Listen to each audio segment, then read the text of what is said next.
What's going on, everyone? Scott here. Welcome back to the channel. So, Michigan State basketball gets a dominating 91-48 win over Maryland in the Breslin Center on Saturday afternoon. Now, this was a game that was a no-doubter from the start. Michigan State jumped on Maryland early and never looked back the whole game. Maryland never held a lead in this game at all. Michigan State at one point had the lead up to 43 points, and just a dominating afternoon. Jeremy Fears, maybe his best statistic game as a Spartan. Really have to look at it, see if his best overall game, but I think you can probably say that only the turnovers, had 4 turnovers, only thing you can really point at for Jeremy Fears in this one to kind of critique, but just suffocating overall. I mean, Michigan State proves why they're the #1 defense in the country, and holding a Maryland team that's been struggling and struggled as well in this game. Only had one player over, or 2 players, should I say, sorry, in double digits, and Michigan State just dominated start to finish in this one. So before we do jump in, if you could just hit that like and subscribe button down there. A little more Michigan State basketball content on the channel, so just make sure you subscribe so you don't miss a video. So let's just start with Maryland here. Elijah Saunders for them had 13 points in this one. The only other guy, David Coit, who is quite the scoring machine. When we didn't touch on it a lot, we talked about his scoring coming in when we kind of overviewed Maryland. But listen, he's had some incredible scoring outputs this season. I mean, he had 43 in their only Big Ten win at Penn State. He had 30 against USC. You go back, he had 31 against that school down the road. So a really, really good score that Michigan State was able to hold in check. I think his 11 points, if I'm not mistaken, all came within the first half too. So absolutely, a lockdown defense all game, but especially in that second half, inefficient overall, 4 for 12, 1 for 7 from 3. He had 3 rebounds, 3 assists, but not much else to write home about because Michigan State was just able to stymie that all afternoon. Isaiah Watts, 5 points for them. Darius Adams, as we talked about, the former Michigan State recruiting product, target, whatever you want to say. He had 4 points in this one, and then George Turkson Jr. Had 2 points in this one. From the bench, only 2 guys got scoring off the bench. That was Solomon Washington in 37 minutes. Was really solid there. Or minutes-wise, 37, and he had 8 points, 3 for 8 overall from the field, 1 for 1 from 3. He had 6 rebounds, 4 assists as well. Probably, their best output overall. Elijah Saunders, more points, but when you look at all around, Solomon Washington was solid in this game. Andre Mills, the only other guy to score off the bench for them. 5 points, very inefficient, 1 for 8, 0 for 4 overall from the field, 3 for 4 from the free throw line, and Michigan State, as I said, just all over Maryland all game. And when we jump into Michigan State here, you look at the bench, and I'm going to start with Denim Wojcik in this one. He had really solid minutes. He played 9 minutes in this one, 2 points overall, 1 for 2 from the field. Missed his 3-pointer, but he had an assist in this one, had a steal as well, and just solid productive minutes, which is what we need out of Denim in the role that he's playing, and I thought he did just that in this game. So I was happy for Denim in this one. Trey Fort, 9 points in this one after coming off that good game last time out against Oregon. Got up 2 shots, missed them both. He did have a rebound and an assist, however. Kurt Tang in 16 minutes, 7 points, 3 for 7 from the field, 1 for 4 from 3. Had a rebound. Solid, solid enough. That's kind of what we're expecting from Kerr right now. He's getting his shots up. Most of them were good looks. Like to see him 16 minutes. Like to see him grab another 2 or 3 rebounds. But overall, solid enough performance. Then you got to talk about the freshmen, Cam Ward, Jordan Scott. 20 minutes for Cam Ward. This was a big Cam Ward game in terms of minutes, and 17 minutes for Jordan Scott. They both scored 8 points. Both made 3 field goals, should I say? 3 for 5 for Scott, 3 for 3 for Cam Ward, 2 for 3 from the 3-point line for Jordan Scott, and 2 for 4 from the free throw line for Cam Ward there. 3 rebounds apiece for both of them, 2 assists for Jordan Scott, and a steal.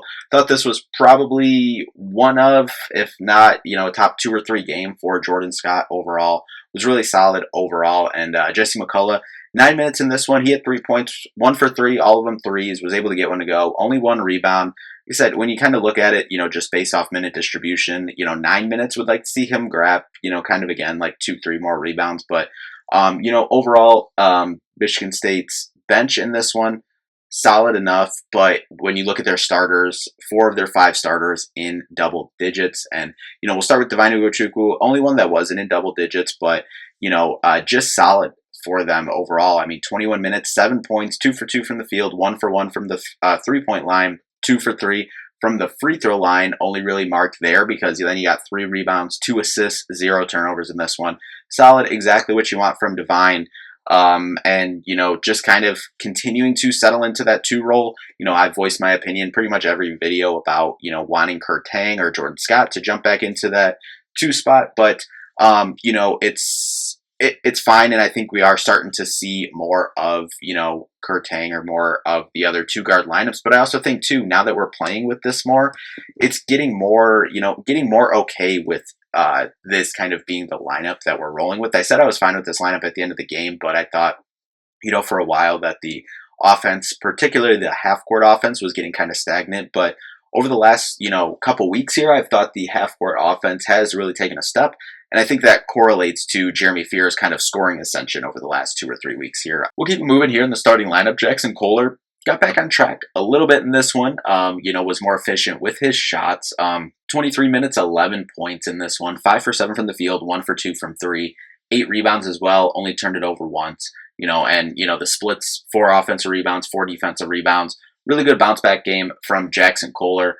And only playing 23 minutes as well. If this was a tighter game, might have seen him, more up to that 15 to 20 kind of that we've been accustomed to over, this season so far. But solid night from Jackson Kohler to bounce back from a tough West Coast road trip scoring wise. Overall, Konkar in this one, 21 minutes, 14 points, 6 for 8 efficient from the field, 1 for 2 from 3, 1 for 3 from the free throw line. So still, over the last couple games, we're seeing that improvement. The free throw line is still something that, need to continue to work on, but getting more confident with that dribble in, kind of elbow free throw line jumper. So if he can just correlate that, start hitting a bigger percentage of his free throws, and 3 rebounds, 21 minutes, again, kind of say this for a couple of the guys. There wasn't a lot of rebounds in this game. Michigan State under their average on the year in this one in terms of rebounds, but overall for him would like to see a couple more rebounds, finished with 3 in this one. But overall, really solid game. Had the 2 highlight alley-oop dunks from Jeremy Fears in this one. So solid game from Cohen. Then we move into Carson Cooper, and we talk about it consistently and have talked about it consistently this year. Not that there hasn't been any rough moments this year, but just the strides that Carson Cooper has made are absolutely incredible. 24 minutes in this one, 14 points, 4 for 8 from the field, 1 for 1 from 3, his first career 3-pointer, 5 for 5 from the free throw line. Then you clean it up with 8 rebounds and an assist, 3 steals as well. Just absolutely incredible overall. Carson Cooper just becoming just kind of that stabilizing force. He's, scoring. His scoring output has gone up, especially, this year with him kind of adding that mid-range jumper. And then in this one, you see that ability to step out to the 3. Kind of heard that all summer long about his, 3-point shooting, that it was, improved in something. And, if he can do that, not saying he needs to hit a 3 every game, but just kind of that thought on defenses. I think, now that that's on tape and in people's head, if he can maybe hit a couple here, that can maybe change the scout on things over this last, month and a half or so of the regular season. But again, just everything that Coop does, defensively, but then offensively too, being kind of, one of those hubs, him and Jackson really, but, being that hub kind of at the top of the offense to kind of get the floor switched, get, in and out of plays. Just absolutely incredible senior moment here for Carson Cooper that we're seeing transpire during his senior season here. But then got to talk about Jeremy Fears. This was a All-American, point guard #1 in the country type of game. 25 minutes in this one. He finishes with 17 points on 6 for 8 from the field, extremely efficient, 1 for 1 from 3, 4 for 4 from the free throw line, 2 rebounds, and 17 assists. 17 and 17, second most assists all time, tied in Michigan State history. The only one, obviously, is Mateen Cleaves against that school down the road back in 2000 with that 20 assist game. And, Izzo kind of talked about it post game, was like, if it If it was kind of a closer, like if he was like at 18 or 19, he might have left him in for another minute or two to try to get it, but wasn't trying to rub anything in anyone's faces. And as I said, kind of at the top here, only thing you can really look at here is the 4 turnovers. And Izzo said it post game, you can tell it, watching the game and the body language of Jeremy Fear's 4 turnovers. They were just silly, stupid turnovers, and he knew it right away. Some of them, I think 2 of them were trying to force the ball kind of cross court to Cohen to make a play, was kind of picked off or, whatnot. So, you kind of live with that. One of them, I forget what the third one was. I think the last one was he was trying to push and transition and kind of just dribbled it off his knee a little bit. But I forget what the third one in there was. But overall, I mean, said, probably statistically looks like his best game overall of the year. Probably have to look back at all of them. But I'd say this probably is there because he absolutely controlled. And, we talk about it. Izzo always talks about it. One of his, cliches, when the head goes, the body follows. If the head dies, the body dies. And, Jeremy took it from the jump and just helped get Michigan State off to this incredible lead, was able to sustain it throughout the game, even though Maryland has struggled on the year. I mean, 8-12, 1-8 now in the Big Ten. But, I mean, overall, this is just the case for every game. And we talked about, this was something that talked about here last year as well for Michigan State, just wanting to get out to those better starts. And that's a lot of the reasons why I keep talking about that 2-guard position in the starting lineup, because I thought that we had kind of started slow and seen some stuff that we've seen last year as well with those slow starts and don't want to be fighting uphill every game. Well, in this game, Jeremy wasn't letting that happen, got the team out to a solid start to start the game and never looked back. Want more of that and aggression at the beginning of the game. And, we're seeing everything from Jeremy Fears now. I mean, like I said, that was an All-American, type of performance. And, just absolutely incredible couple weeks, specifically scoring the ball. But, I mean, obviously his assists, always known for. And, just absolutely incredible. And with that 17 assist, point game overall in this one, I mean, that gets his assist back up on the year to 8.9 on the year. So on the year, Jeremy averaging 13 and 9 essentially on the year and still only averaging 2 turnovers a game. You take those numbers every day. Those are, pretty solid, if not All-American numbers, in my opinion. And, as we head into, like, you get Rutgers next, but you got that school down the road, coming up on Friday.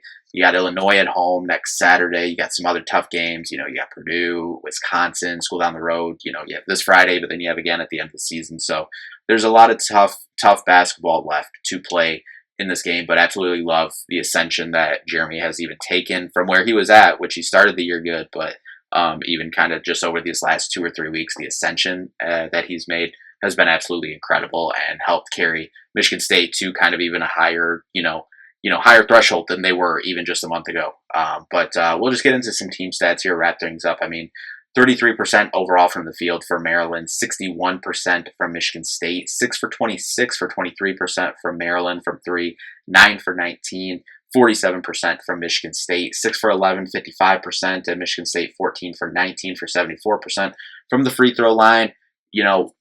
That's a lot better than, we've seen at times for Michigan State, but still like to get that number up a little bit.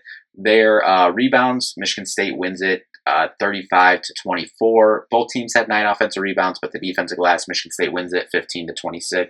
10 assists for Maryland compared to 25 for Michigan State. 4 steals compared to 5 for Michigan State. Maryland 0 blocks, 3 for Michigan State. Maryland turned it over 11 times. 8 turnovers for Michigan State, so right in that perfect 8-12 turnover range. And when you look back 2 games ago, Washington, Michigan State only had 5 turnovers in that one, if we're remembering correctly, in that one, and finishing with 8 in this one. So 2 of the last 3 games, keeping it single digit turnover-wise. I mean, you can't ask for much more. We always talk 8-12 is kind of that perfect number, and we just want to see that continue here for Michigan State. But even the Oregon game, like I said, Washington, they had 5, or Oregon, you had 12, and then this game, obviously, as we said, finishing with 8 turnovers overall. So right in that sweet spot, like to see that continue for Michigan State, obviously. Points off turnovers, 4 for Maryland, 17 Michigan State. Fast break points, this was the big thing. I mean, defend, rebound, run, what this program's built on, and, this stat, 0 fast break points for Maryland, 31 for Michigan State. The points in the paint as well.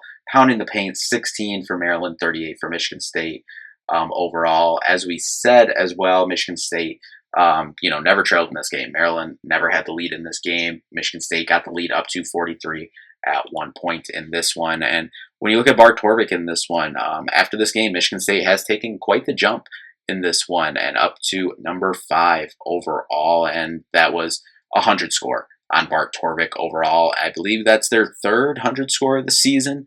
When you look back, they've had a couple of 98s, but USC was also 100. So was Iowa. But yeah, just an absolutely dominating performance overall. I mean, second in the country in adjusted efficiency defense per Bart Torvik, but then you look at Ken Pom as well. This is the number 1 defense in the country overall when you look at it. So just big things for Michigan State. Curious where they jump up in the polls this week. And obviously we're setting up for a huge week, not just for Michigan State, obviously, but the Big Ten overall. Michigan State this week, Tuesday at Rutgers, and then it gets that school down the road at home on Friday night. But in the Big Ten as well, you got Nebraska, who is Michigan State's only Big Ten loss. You traveling to that school down the road on Tuesday. That'll obviously be a big game. And then you have our rivalry matchup on Friday. But then on Sunday, you got Nebraska versus Illinois, which was obviously a big upset at the time earlier this season, or a big result, should I say. I don't even want to say upset. I guess at the time it was, because Illinois was ranked 13 at the time and Nebraska was 23. And that was on the road at Illinois too. But we have that rematch coming up as well on Sunday. So a lot of things shaking out in the Big Ten this week. Fun time to be a Big Ten fan overall. But overall, that'll do it for this one. Incredible performance by Michigan State. But now on the road to Rutgers on Tuesday for that big rivalry matchup here on Friday. So anyway, that'll do it for this one. Thank you all so much for watching. We'll see you in the next one. Peace out.